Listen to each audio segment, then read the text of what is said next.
You spent over 15 years at EA, the video game company. What did you learn about resource allocation that stuck with you? You cannot invest in everything at the same time, right? Like you have to make choices. So in the case of EA, it was a lot of creative choices, like editorial choices, like what kind of genre we want to go in. I think it's powerful what you said about using the exact same metrics that you're talking about internally. If you don't drive a metric, at some point it's gonna derail. And then you have to backtrack, or even worse, you have to make unnatural choices in the business so that the metric goes back in the right direction. How long does it take a good IR professional and now a CFO to come up with a locked and loaded earnings script? I actually have a black book with me. I keep notes and ideas of what I want to disclose and discuss at the next earnings call. Maybe take me through how you go about communicating bad news to the market, because unfortunately, all good finance leaders have had to do this. What's important is not the day of the bad news,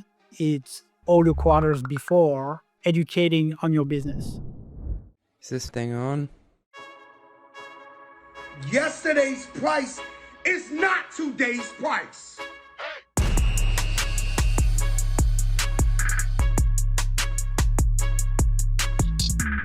Welcome back to Run the Numbers, the show where we talk with the world's top CFOs and finance leaders. I'm CJ, a tech CFO, and my goal is to unpack the frameworks and operating principles that make you better at allocating capital and leading teams. On today's show, I'm joined by Aurélien Nolf, the CFO of Navan. Before joining Navan, Aurélien spent years inside high-growth global businesses like Lyft and Electronic Arts, building a reputation for disciplined capital allocation and bringing a capital markets lens into operating roles. In this episode, we go deep on resource allocation as a discipline, what actually needs to be pre-aligned before a budgeting process starts, how to think about portfolio construction across sizing bets, and the traps companies fall into when deploying capital internally. We touch on driving efficiency at scale, how to make hard calls on what to fund and what to kill, and how to do it without breaking morale of the people who built it. And we touch on the evolving role of investor relations, how IR is becoming more integrated with the FP&A function, how to decide which metrics matter, and what it takes to communicate clearly when things don't go to plan. Oh, and we also get into how he thinks about TAM and practice, why Navan is leaning into both managed and unmanaged segments, where AI actually works inside finance teams and where it doesn't. He's pretty honest about this. And how to build a finance function that can keep up with the pace of change. If you like the show, please remember to like and subscribe. It helps us with the algorithmic overlords. And if you're looking to hire the best finance and accounting talent, I'd love to help. I run a recruiting service that pairs you with thoughtful, qualified candidates from our community of finance leaders, people who, for better or worse, voluntarily research CAC payback period formulas on weekends. If that's of interest, shoot me an email at talent@mostlymetrics.com and we can talk. On to today's episode with Aurélien. Aurélien, thank you so much for joining me on the podcast today. Thank you for having me, CJ. Great to be here. Before we get into the meat and potatoes of today's episode and talk capital allocation and some of your frameworks here, I hear you're a huge endurance sports athlete. I'm doing my best, but I'm very passionate about it, yes. I actually just ran a race over the last weekend, Lake Tahoe, a 100-mile race. I had a great time. How long did it take you? 29 hours. My goodness. And is this on terrain? Is it on pavement? What's it like? Oh, no, it's on the trails, so it's very steep, going up and down. How do you possibly train for something like this and also have a high pressure job? Because I'm a runner, but like my specialty is 5K, 10K, half marathon. I can go out, bang out an hour run, feel great about it. That is like a commitment to have the endurance to do 100 miles. Something I do to help me, cope with the stress and everything, I have to deal with in my job and in my personal life. When I train for a race like that, I would wake up like very, very early in the weekends. I go for like 5-6 hours in a row, and then I come back refreshed. Any tips for not getting injured and taking that much punishment? I guess the easiest tip is go step by step. Like don't try and jump to 100 miles the first year. Like I've been doing this for like 15 years at this point. And so it took me time to just, make my way up. The worst thing you could do is rush it and try to go to a long distance immediately. I'm up to 50 miles a week running right now. And even that's like a huge time commitment. It took me probably over 2 years to go from 30 miles a week to 50 miles a week and not get hurt. 50 miles is huge. Congrats. Let's talk some resource allocation, because I believe this is your superpower after going through your resume. And you spent over 15 years at EA, the video game company that I think many of us are familiar with. What did you learn about resource allocation that stuck with you? Yeah, EA is a fantastic business. One thing that is very specific there is that the company invests in the long term, right? Like you need any time between 1 and 3 years to develop a game. And so when you invest and you allocate resources to a given game, you don't even know what the game is going to look like at the end. And so it's a huge creative bet. And what I took away from that is you cannot invest in everything at the same time, right? Like you have to make choices. So in the case of EA, it was a lot of creative choices, like editorial choices, like what kind of games, what kind of genre we want to go in. But for any company, I think it's kind of the same concept, which is, you have to make bets and, you have to allocate your resources the best way you can based on deep belief you have in the product that is going to come out of that allocation of those resources. What were some of the big hit games that came out when you were at EA? The game was named FIFA at the time. Like it was very, very big. EA Sports Football Club now, but that was very big. A lot of Sims game that worked well. Like EA had top 10 blockbusters pretty much every year. So that was awesome. I don't know a ton about how video games are made, but I grew up playing everything from Madden to Call of Duty. I was going back in time when I was writing something today, and I remember Need for Speed Underground, like all these games that were a big part of my childhood. I'd imagine when it comes to capital allocation, you probably look at some of these games, and some are unproven bets. Like this is a net new game we're launching. That it's not like Madden where it comes out every year. Did you have to think through resource allocation in that way? That's how actually I build my knowledge around this, which is bucketing the resources between different categories. Thinking about what is going to work, like those recurring products that are proven. There's an audience, and so you invest most of your dollars there because it's safe. And then you have some of them where you have a very strong feeling that the market, you have a strong feeling it's going to work. And so you can invest a little bit of money there. There's like some upside, but there's a little bit more risk, but you can invest. And then there's the very, very innovative bets, like new products that are completely different from anything that exists on the market. You absolutely want to invest there, like it's very important, but you also want to control how much you invest in that specific category to make sure you're not, overshooting. Right. You don't want 5 different football games trying to go after the same demographic. That's exactly right. Well, you mentioned using a pre-aligned framework for allocation. What has to be pre-aligned on before the budgeting conversation even starts? Knowing the market and the audience for your product is number one, right? So if I'm thinking about Navan, for example, like what we are doing today is really trying to understand the addressable market. What is up for grab? What is the market where we have the biggest opportunity, the right to win? Where is the money, right? Like where can you just make some sort of profit over time if you invest in the right thing? And believe it or not, this is actually very hard to do because as a company, as a management team, you have a lot of opportunities, right? Like everybody has ideas. The leaders are, they have passions and they want to go in one direction or the other. And something that the finance executive need to do and guide is really like guide that conversation and make sure people really understand where is the value, where is the company needs to go. And that has a huge impact then on your resource allocation and where you invest as a company.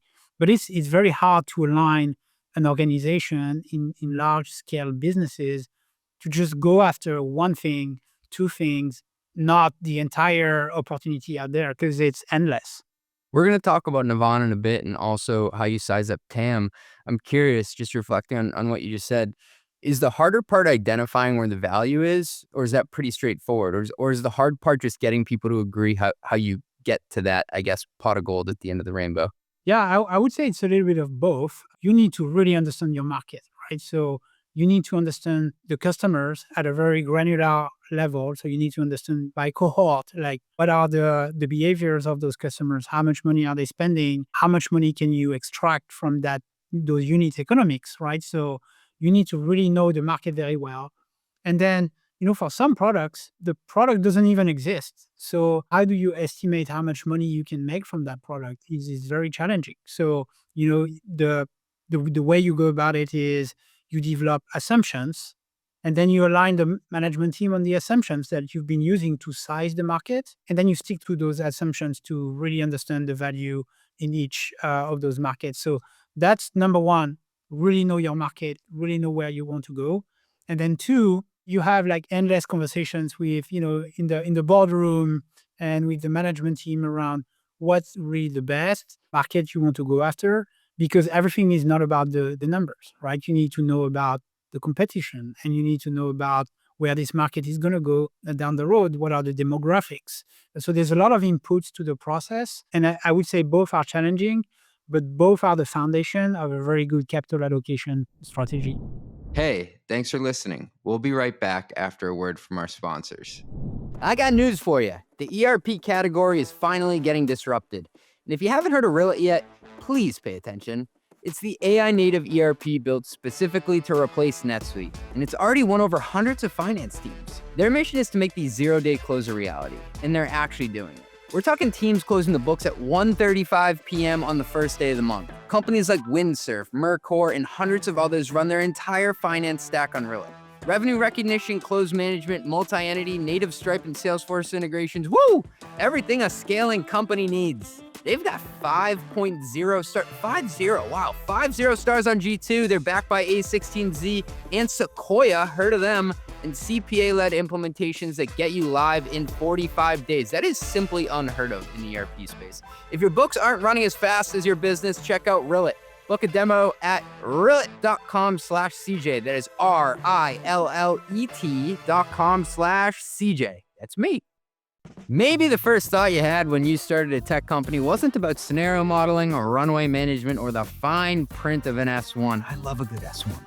That's not where the magic happens. It's more fun to build something new, design your quarter zip, or network with VCs. But what if you got your financials right early, long before your investors started asking for it?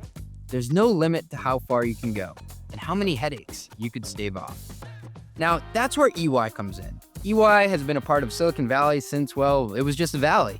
And it's helped some of the most successful names in tech go from startup to exit to mega cap.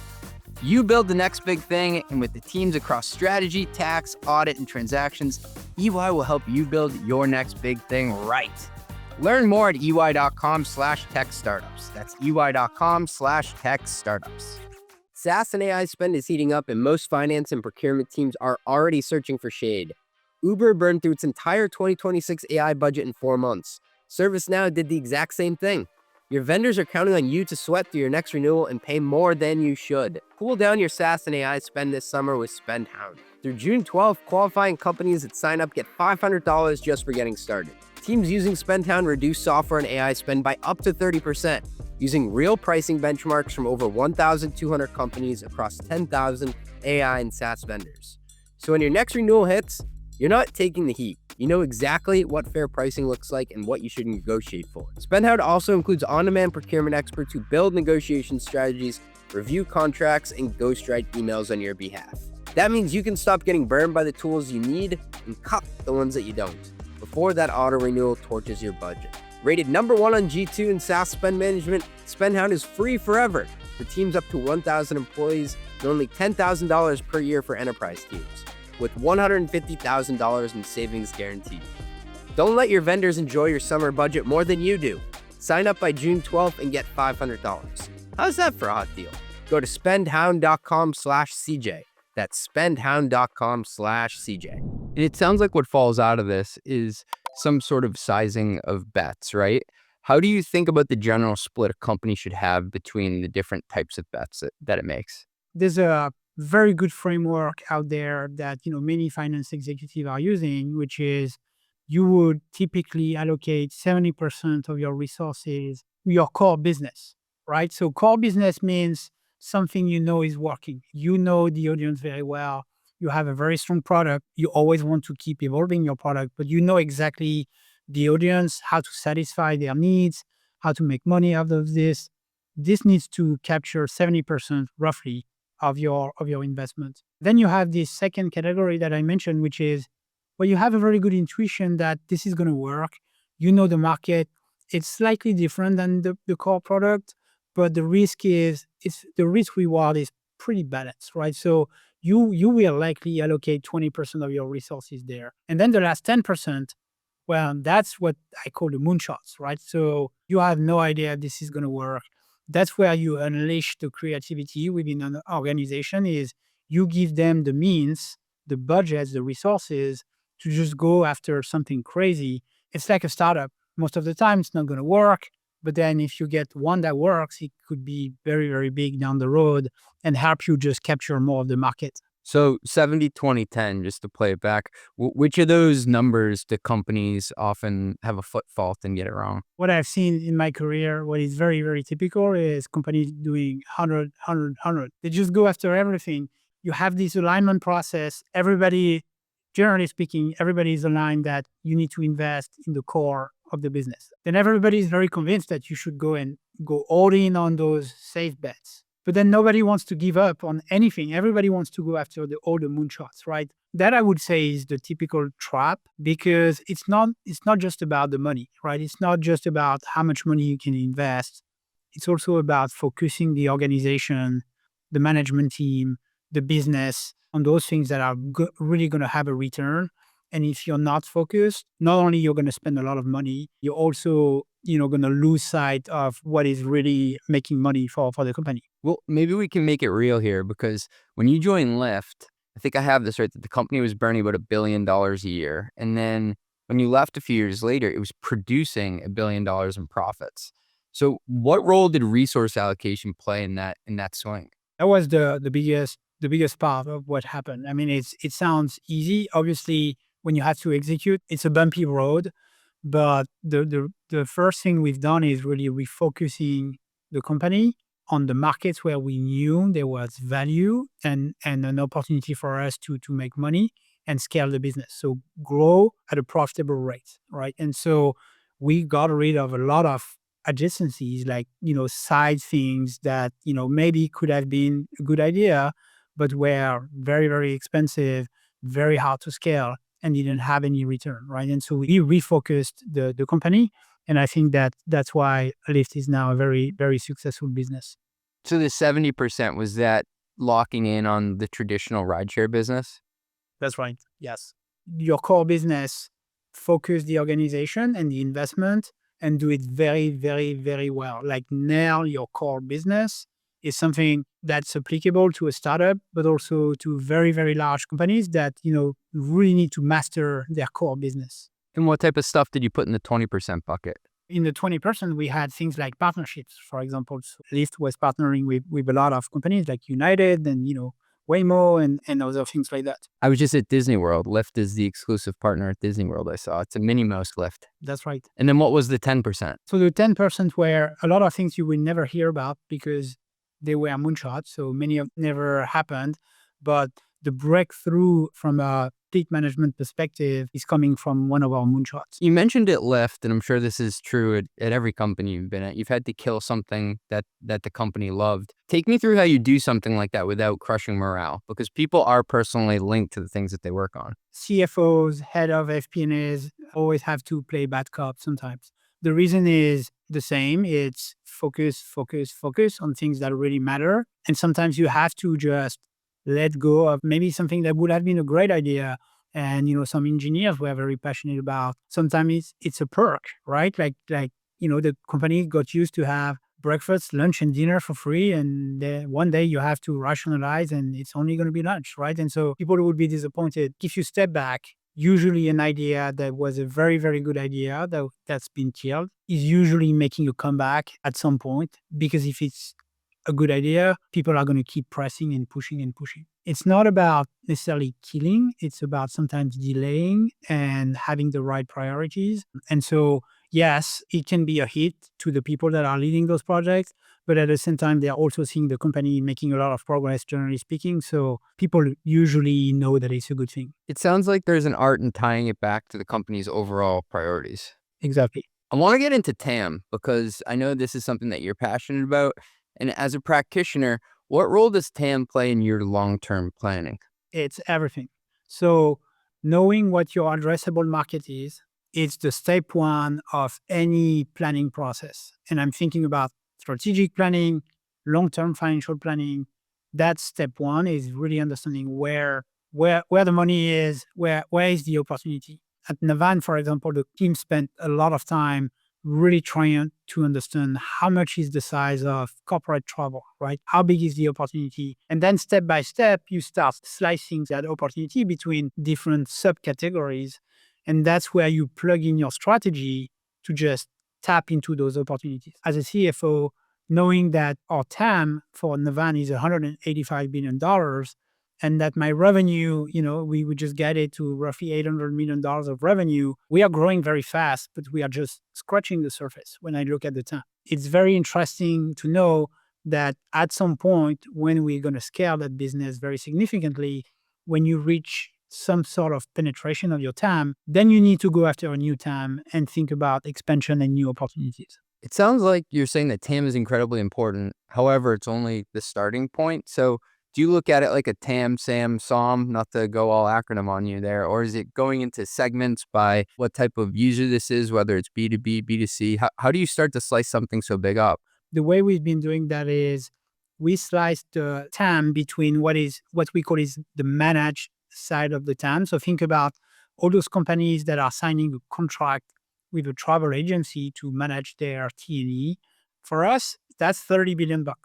Right? We know it's a huge TAM. Companies like, big enterprise customers, mid-market customers, they are signing a contract with the travel agency. And then there's a huge part of the TAM that we call the unmanaged business, which is all those frequent business travelers that are going out there traveling, probably your case, and that don't have a signed contract with a company. They just go and they book online their trip. It's very expensive. They don't get any support. They have to create logins for every single, website where they want to book something. So it's very inconvenient. And that's a huge TAM. That's for us, that's $60 billion opportunity. So we are going after both. And the reason why it's important for us to know those slices is because we are not investing the same way to attack both those TAMs. They have different characteristics. They have different margins. It's a different opportunity. And so we need different teams to go after those opportunities. Hey, thanks for listening. We'll be right back after a word from our sponsors.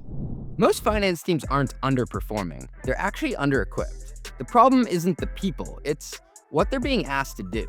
Because there are two kinds of finance work. The kind that moves the business forward and the kind that just keeps it from falling flat on its face. And too many finance teams are buried in the second kind, and they call it a good week when they just get through it.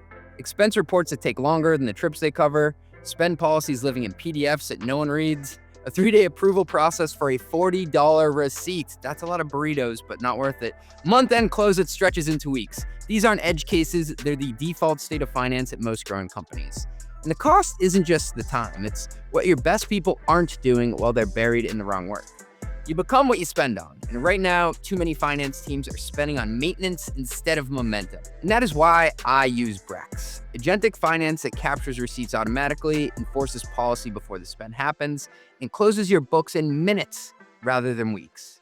So your finance team stops spending on maintenance and starts spending on momentum.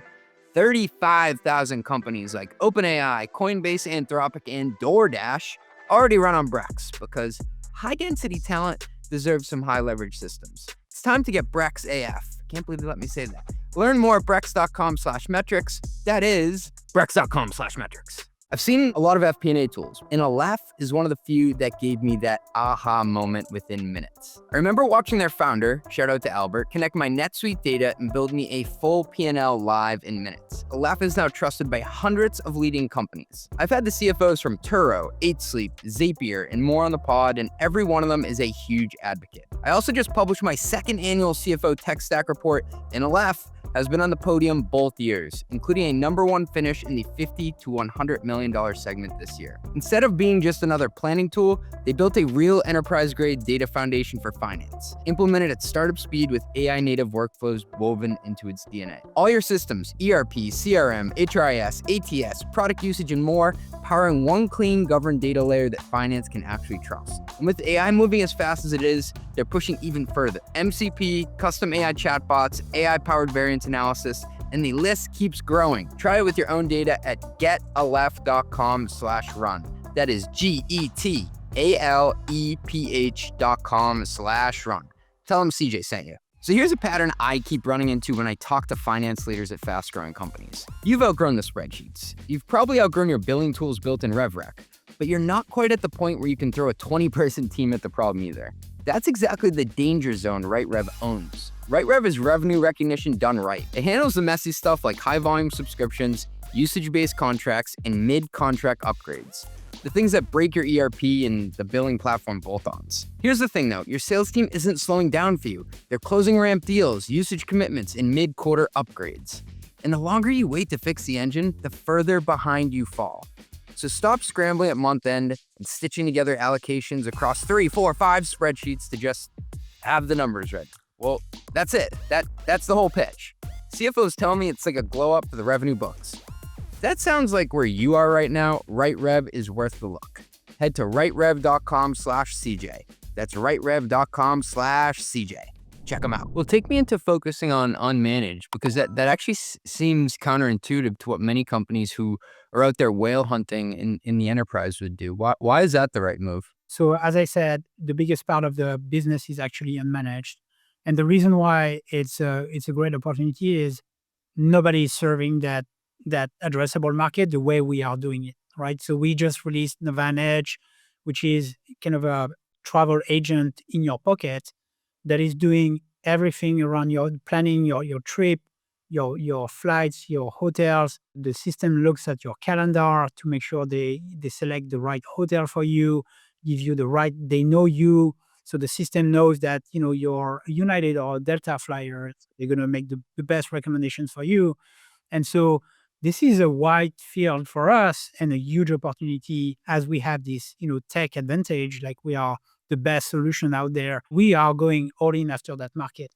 At the same time, enterprise customers are growing very, very significantly as well. We just shared that in the last quarter, the new sign bookings grew 50% year over year, right? So there's a lot of momentum there with big companies that have very sizable T&E budgets. And so when we think about allocating our resources, that's the way we think about it. There's two different TAMs. One is going to be growing very fast with big customers that are very sticky.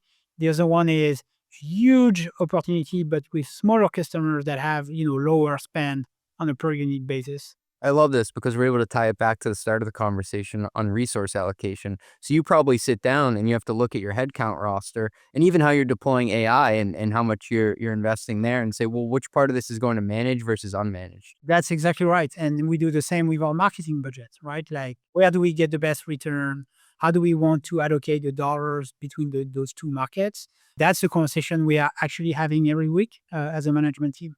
And you probably have to have different expectations around ROI and time around CAC payback and the like. Some of our investments are going to have a very fast payback, but the customer are going to have less retention. And some will have a longer payback, but the stickiness is longer. So again, different characteristics. Part of my job is to make sure we allocate our dollars to the right place and not just go all in on both sides, but we are very intentional in the way we allocate our resources between those two markets. One more question on TAM, if you'll humor me here, and then I promise I'll move on. But I find when you look at TAM, not all TAM dollars are created equal in the sense of either how well they'll retain or if you have a right to win. I imagine that's part of the conversation. Like, are we uniquely qualified to capture this dollar and keep it? Yes, absolutely. Like knowing who's your competition, what are the products that they are, working on, how do they address that market? You need to know that very, very well to be able to understand if you have the right to win. I mean, that's something our CEO is very big about. Like every time we have a conversation, he's always asking, what is our right to win in this category? It's a very basic question, but sometimes you're like, oh, good point. Maybe it's not the easiest way for us to win that market. On one hand, you don't want to have your decisions guided by any sort of competition in the market, whether that's legacy or new. But on the other hand, you have to know what others are doing in a sense to know if you can address that better than they can. I want to talk about the art and science of investor relations because that's been a huge cornerstone of your career. Maybe we can just start with what was the old role of IR and what do you see it evolving into now? IR professionals used to be only communication people, right? Like they were really, really specialists of communication skills. How do you attack an audience? Press releases. I think we are seeing more and more of people with my profile, like more of a blend of the two, which is people that have a lot more depth in terms of knowledge of the business and the numbers and the metrics. And I think it's especially true in businesses like tech, because there's a lot of data, a lot of metrics that you need to know and understand to be able to tell the right story at a very granular way. So I think the role is evolving a lot. There's still the foundation, like we still need to put together an earnings goal and have all those, conversations with investors. Obviously, being able to do so in a data-driven way is something that is evolving a lot. On the data-driven part, a trend that I'm seeing in the market is a lot of finance leaders who are holding both FP&A and IR roles, so dual FP&A and IR. What's your take on why those two positions go well together? So this is the role I had at Lyft. I really enjoyed it. It's a lot because your scope is pretty big, but you're able to know everything from start to finish about the business, and then you get to tell the story, right? And so I think it's a very, very powerful combination. That's probably why we are seeing more and more, companies adopting that model, is because if you want to be credible, you have to know the business in and out. Unfortunately, sometimes teams are siloed a little bit, and it's hard for an IR-only team to know everything about the business. And so that's why the combination is very powerful. We are seeing more and more of that. And I've worked in FP&A roles where the department both did and did not have IR underneath it. And in the instances where they were separate, something that I personally found is that the IR team would come to you with a narrative, and then they'd look to fit the numbers into that after the fact. But if you have IR embedded within FP&A, you use the numbers to drive the narrative the other way around. I think you're right. It's a risk. I mean, it's not always the case, but what you describe is absolutely a risk. What's your philosophy on choosing which metrics to disclose and guide to? One of the reasons why the combination of the two roles is very powerful is because FP&A knows all the metrics across the company. I guess you have two ways to think about it, right? You can be very investor driven and just look at all the metrics and try to think very, very hard about, is that what people want to hear? Is that what they're interested in? What are they going to do against me once my metric goes down next quarter? Is it a problem? Should I hide this number? That's one way to do it. I'm sure you guessed that's not the way I like to do it. I think the best way is to just observe what the management team is using to drive the business, right? If you are in the executive staff meeting and you listen to the way they discuss about the performance of the business, the issues they have, they're going to refer to some metrics, right? Those are the best metrics for IR to use. And the reason is because you want to develop a very transparent relationship with investors and bring them along the journey of the business. Now you can speak the same language, right? You can really give them an idea of what's going on in the business. And that's going to help you if your business goes well, if it doesn't go that well, because now you can articulate a very clear story that is fully aligned with what's going on in the company. Maybe just to go a level deeper. So what's the problem with filtering the metrics that you share? You don't want to give everything out there. No, you can't give them everything. Right? You cannot give everything. So you have to filter a little bit. I can give you an example. Like the first metric we share as a company is not a financial metric. It's our NPS and our CSAT. It's the satisfaction of our customers. And why are we doing that? That's because it's the first thing we discuss as a leadership team every week. At some point, we're going to discuss, did we make enough money or not? But the first thing is, how satisfied are our customers? How is our support? How do they enjoy our platform? And that's the first topic we discussed. And that's the first topic you will find in any of our communications about our performance. I think it's powerful what you said about using the exact same metrics that you're talking about internally, because I've seen this happen before at companies where for a while, maybe a couple quarters, you can get away with kind of hiding the ball or shifting the narrative. But eventually, whatever you're using as a proxy, it shifts out from whatever the ground truth of the company is. If you don't drive a metric, at some point it's going to derail. It's going to go in a direction that you don't want. And then you have to explain, and then you have to backtrack, or even worse, you have to make unnatural choices in the business so that the metric goes back in the right directions, but it's not something good for your business, right? And so I think many companies are falling into that trap. And so it's very important that as the management team is aligned on what are the metrics we're going to communicate externally, where are we focusing? Because those metrics are going to, go south at some point. Like there's no business without an issue, but at least when that happens, you have a lot of knowledge about what's going on. And more importantly, you know what the team is doing to fix it. Maybe take me through how you go about communicating bad news to the market, because unfortunately all good finance leaders have had to do this. I wish it was not the case, but there's always something that doesn't go according to plan. So you have to communicate about it. What's important is not the day of the bad news. It's all the quarters before, educating on your business. If investors understand what can go wrong in your business, then when that thing happens, then they're not going to be surprised, right?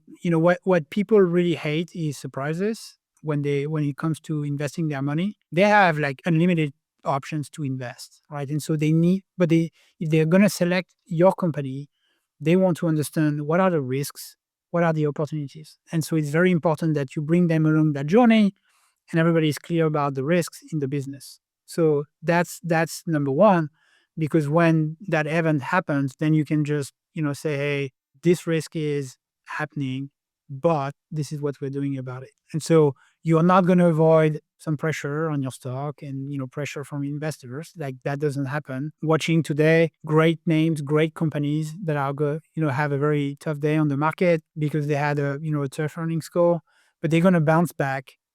And the reason is none of what happened was a surprise. People know that this isn't possible. And so I think that's the key success. It sounds like you want people to understand your business model so then they can believe that whatever went wrong is fixable. But if they don't have the right metrics to understand what's in this black box, then they're going to make up their own narrative. And it's human nature. If you don't give somebody the tools to figure it out, they're probably going to make up a worse narrative in their head. That's exactly right. Lyft had its ups and downs, but when you left, it was on the upswing. Like we said, it swung to positive cash flow. Did you ever have to deliver a hard message to the market when you were there? Yeah, obviously, like we had, great quarters and not so great quarters. It's a journey. I think what we've done very successfully is helping people understand what's driving the business, what's driving growth, what's driving profitability. And so when something, was derailing a little bit, at least we had very candid conversations about how we were about to fix it. Another question just on the science of IR. We identified that you want to be using the metrics that you as a management team prioritize internally. To peel the onion back a bit, then how do you decide which of those metrics you want to just purely disclose versus what you want to guide to? The guidance has to be based on the numbers that you absolutely drive as a company. For Navan, we are guiding, to our revenue, and we're getting to non-GAAP operating income because that's what we are driving every day. Like, as I mentioned, we focus on customer satisfaction. And then number two, we look at our revenue. And then number three, we look at how much money we made, the bottom line. Like, are we making money today or not? Right. So that's what we guide to because that's what we are actually driving day to day in and out on our business.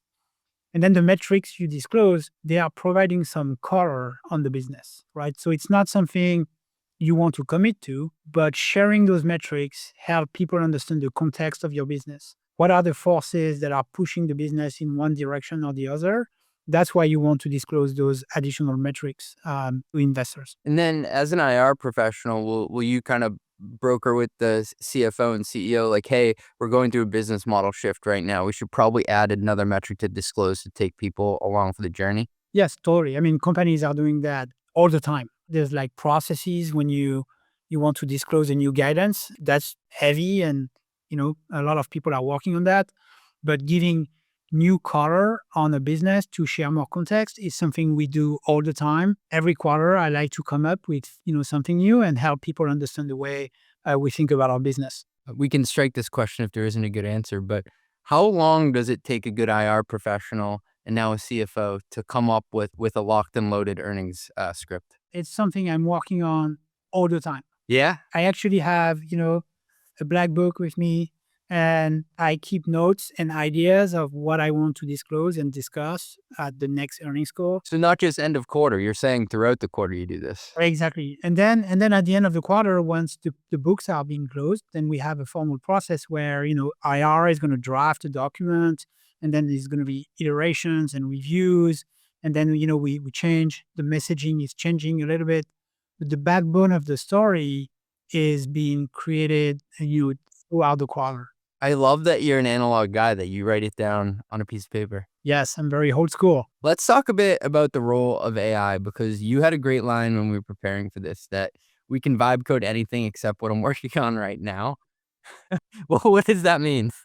I'm on X and on LinkedIn, and I see all those people that are, vibe coding everything during the weekend. And what I meant by that is I'm the CFO of a public company. We have, a lot of obligations, and we need our books to be very accurate. And, we have, legal obligations, etc. So there's those processes are very complex, and they require something that is audited, and something that is end to end, has a paper trail, etc. So it's not that easy that you're gonna, vibe code anything. That's what I meant by that. We are very focused as a team on AI and how AI can accelerate those processes. So the way I'm thinking about it is, I'm not going to vibe code my finance processes. I'm going to leverage AI to help my team deliver more, being more efficient, deliver faster insights, faster reports, etc. For now, things are going to keep evolving. The technology is evolving very, very fast. I don't think my accounting process is going to be vibe coded tomorrow. It's going to take a little bit of time. It's fascinating, because there's how do you use AI for your product, and then it's how do you use AI within the guardrails of OpEx, of how you go about doing your job. And Navan was a pioneer to the game when it came to customer support, with Miles and Ava, I believe, are the chatbots. And so you were early with that, and the CSAT scores and NPS were very high, and the gross margin increased substantially ahead of your IPO. So that's great. But then you also have to think, as a practitioner within my own department, how am I going to apply this? The culture of the company is really tech forward. And so the accountants and, the FP&A team and the legal team, everybody is thinking about how we can leverage tools to accelerate our business and, be more efficient as a company. What the team has done with our platform is absolutely mind blowing. We started with this support agent, Ava, as you mentioned. She's now taking, 55% of our interactions with our customers, and people don't even realize they are talking to a bot. It's really, really good. But we are also using AI to accelerate our business. You can now book a flight or a hotel using native texting in the app. We had this new expense tool that just take pictures and automate the entire expense system. And then we have Navan Edge, which is a great planner and, travel agent in your pocket. I'm really excited about the technology, not only because we are going to save money. We will, and we are. It's been very efficient, as you mentioned, but even more because it's going to accelerate our business. As a CFO, you have costs come across your desk, and some of those AI token costs are for what goes into the product. Some of it's for the engineering team and also your finance team if they're using stuff. Do you look at those two costs differently in your head for AI? Any cost has to come up with a return. And it's true if it's for finance, it's true if it's for the R&D team. It's the same process. We look at, why would I spend now? What is going to be the return? How fast will I see a return? And so we do our best to estimate that. It's not always straightforward, because you don't exactly know what you're going to get from that effort. But it's just like for any product, we are assessing the return on investment. What's really unique at Navan is our co-founder and CTO, Elon Twig, has been developing our own models, and they are way cheaper to operate, than when we buy. Now, up to 20% of the models we're using have been developed internally, and they are faster. They give us more accurate results because they are focused on travel, and they are cheaper. Why do you think functions like finance, legal, and accounting are harder to disrupt than most people would expect? I don't think finance has truly had its AI customer support moment, or like a Cursor or Codex moment yet. The reason is probably compliance, right? The compliance requirement when you're operating a business at scale, it's very rigorous, right? There's a lot of requirements. So that I think is what has been driving this in the past. But I'm seeing a lot of progress there, like our ERP, our new, our financial forecasting system now leveraging more and more machine learning and AI, etc. So I think finance is catching up for sure. Aurélien, I'm going to take you into what we call our long ass lightning round. So the first question I ask every successful financial professional on the show is, give me an example of something you've messed up on the job before. Could be this role or any other. I messed up many things, obviously. I used to really, really quickly check my calendar every morning. I had misread my calendar, prepared for an investor meeting, a one-on-one with a specific investor. I turned on the Zoom and I had 100 hedge funds in front of me. No. I got to the wrong meeting and had to pivot pretty quickly. That's the reason why now I'm pretty big on planning my week on every Sunday. Take me into that planning session on Sundays. What do you go through? Always spending a couple hours on my priority lists on what I want my team to achieve. How do we win the week, as a team? Like what are the key things I would really want us to achieve during the week. And then I look at my calendar in details, making sure everything is well organized, usually a lot of travel as well. So making sure everything is coordinated, but I spend a lot of time on the priorities and I love to set 2 or 3 things that I really want to be done by Friday afternoon. Like that's non-negotiable. And then, things happen during the week. It never goes according to the plan, but prepping the week on Sunday is a big thing that I really like to do. Do you block off when you work out? So I usually go very early in the morning, so I don't have to do that. Okay, that's good. Do you write down the notes to prepare for the week by hand, or do you use some sort of productivity app? I use a GDoc app. On the left, I have all my priorities overall as a CFO, everything I want to achieve in the coming months. And then on the right side, I have every day of the week. And then I write everything I want to achieve on every single day. And then you can kind of match it up. Am I doing what I said I wanted to do? Exactly. And then I can copy and paste to the next week. Next one I got for you. If you could give your younger self advice knowing what you know today, what would you tell him? Remind myself that a career takes a long time. I don't need to rush anything and don't need to be in a hurry to get to a level or to a job or to whatever, and enjoy the process. Like it's just a long journey. I've done many things in my career. Like I went to law school and then I started to be, an auditor at PwC, and then I did accounting, treasury, tax, I did FP&A, IR, and none of that was on the plan. Like things happened. That's what I would have loved to know at the time, because I had a very precise idea of where I wanted to be by 30, by 35. And none of that happened.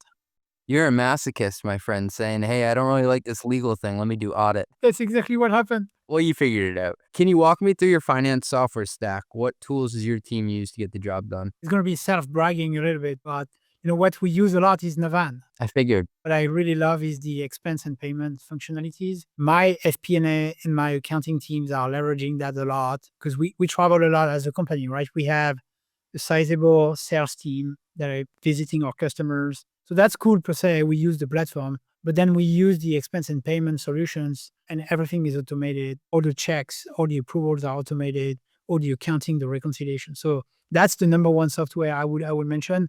And then we have, classic ERP, FP&A planning system, etc. Some of those new tools around treasury, managing treasury online, etc. The team is deploying right now a very cool AI-driven collection tool that is helping you with collecting your receivables at scale. And so that's something we are testing right now and I'm very excited about. So the point being, those tools are changing quite a lot because there's so much innovation in the market right now. Last question I got for you. In all your years as a finance professional, what's the craziest thing you've ever had someone try to expense? In the company I was working at, we had this policy that when you were staying more than 5 days in a place, you could come with your laundry and expense that at the hotel. And I saw a coworker on the last day, I was checking out the hotel and I saw the guy was coming with his curtains. He came from home with his curtains. The curtains from his windows at his house? To be able to expense that at the laundry service at the hotel. Can't imagine him walking through the hotel lobby with these. People get very creative sometimes. That's why having a great T&E tool can be helpful. Thank you so much for joining me on the podcast. This has been an absolute pleasure. So thank you for having me. I really enjoyed the conversation, CJ. Run the Numbers is a mostly media production. Yelling and intro by Fat Joe. Artwork by Meg D'Alessandro. Show is executive produced by Ben Hillman. Nothing said on this podcast is intended to be business or investment advice. It's the sole opinion of me, a guy who feeds his dog way too much ice cream and has a history of net operating losses. LOL. If you like this podcast, hit subscribe and give us 5 stars. It will take like 2 seconds and our algorithm overlords love it. Drink water, call your mom, and have a great day. Peace.